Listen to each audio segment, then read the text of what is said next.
নমস্কার, আমি অর্চনা। টেবিল টিপসে আপনাদের সকলকে স্বাগত জানাচ্ছি।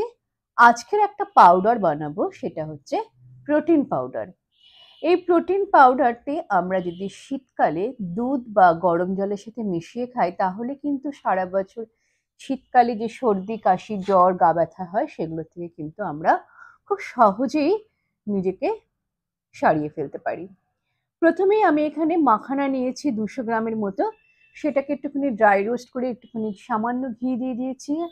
তারপরে দিয়ে দিয়েছি 200 গ্রামের মতো ওটস, তার সাথে দারচিনি ও এলাচ ড্রাই রোস্ট করে নিয়েছি। আর তারপরে দিয়েছি 70 গ্রামের মতো তিল। তিলটাও ড্রাই রোস্ট করে নিয়েছি। এবার নিয়ে নিচ্ছি ঠিক 70 গ্রাম মাপের অ্যালমন্ড, ক্যাশু নাট ও ওয়ালনাট। আর 50 গ্রাম নিয়েছি পেস্তা। এটাকেও সম্পূর্ণভাবে ড্রাই রোস্ট করে নেব। এখানে আমি কোনো ঘি ব্যবহার করব না।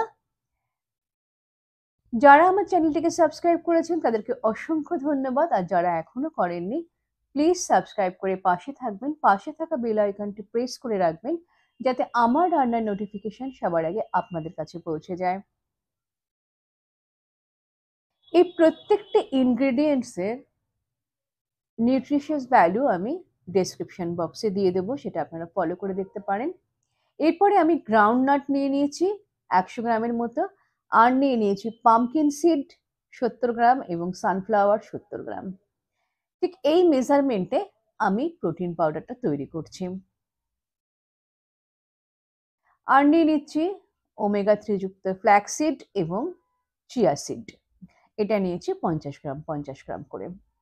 সবকটাই আমি এবার ড্রাই রোস্ট করে নেব এবং একটা বড় ট্রেতে আমি সবগুলোকে মিক্স করে নেব।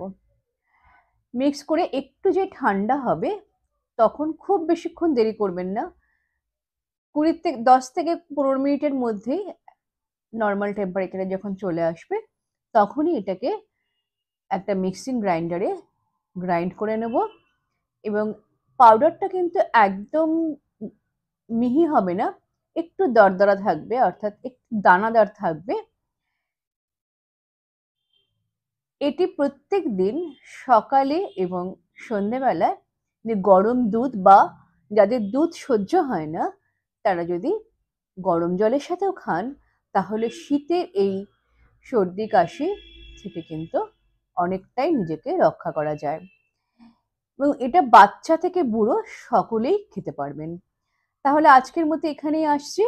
আর বাড়িতে এই প্রোটিন পাউডারটি বানিয়ে নর্মাল টেম্পারেচার, রুম টেম্পারেচারে 1 মাস পর্যন্ত রাখা যায়। তাহলে আজকের এখানে বিদায় নিচ্ছি। আসছি নতুন রেসিপি নিয়ে। ততক্ষণ আপনারা ভালো থাকুন, সুস্থ থাকুন এবং পরিবারের সকলের সাথে খুব আনন্দে থাকুন। All the best.